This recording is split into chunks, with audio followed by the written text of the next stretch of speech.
We're going to look at a reading strategy. It is called BHH Reading. This is a strategy we're going to use regularly. You'll be doing regular reading responses, and this is a way to help you make a very good reading response because you're going to analyze the text and you're going to do some serious critical thinking, which is going to bring up some ideas that you possibly did not think of before. The B is going to stand for book. The H stands for head, basically what's going on inside in your brain. And the H is going to stand for heart. Let's look at each one of these individually. When you read, think about what is in the book. In this case, it can be a book. You could be reading a story, or it could also be text of another sort, such as informational text in a news article, magazine article, or it could also be an opinion column. We're going to classify this as when you think of what's in the book, because this is a place you can actually go back and find information. First of all, ask yourself, what's this book about? Again, you can ask yourself, what's this article about, or what's this story about? Second of all, who's telling the story? Think about point of view. Is the narrator in the story? Is the narrator not in the story? Is the author related to the situation? Does the author have an opinion of the situation? Last, what does the author want me to know? The author may be giving you some background information to help set you up for success. This could be a place you've never visited before. This could be a situation you don't know a lot of things about. The author may be providing you information so that you can be successful as a reader with this particular story or article. Again, this is about what's in the book. This is going back and justifying with text evidence. Our second part is when you read, think about what is in your head. Again, what's going on in your brain? You're going to have to do some serious thinking. Not everything is going to be provided for you through text. You're going to have to do some thinking. First of all, what surprised me? You're going to have some wow moments as you're reading. You may think differently after you're finished reading. You may discover you were thinking differently about a situation. Second of all, what does the author think I already know?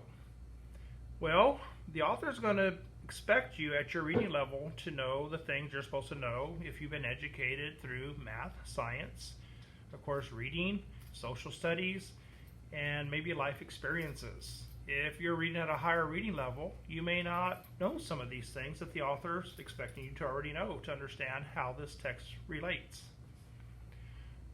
Next, what challenge, changed, or confirmed my thinking? Again, you may find out that, I was thinking one way about a situation. I may be thinking a little differently now because the author did a very good job of presenting this information and made it clear to me, and I'm thinking differently. So therefore, your thinking has been changed, and now you've got some perspective and you've learned something from actually reading. Again, when you read, think about what is in your head.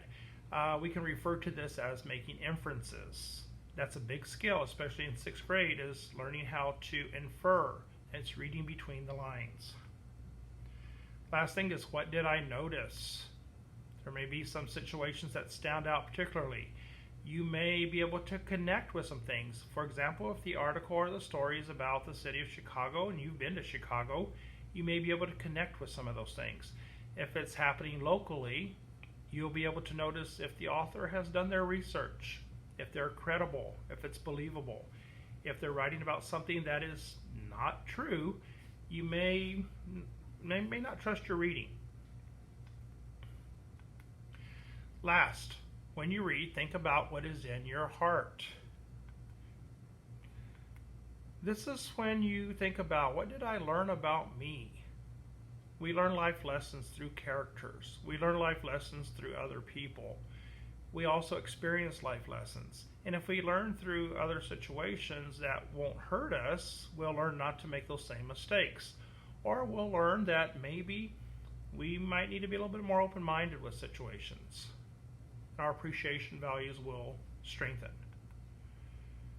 How will this help me be better?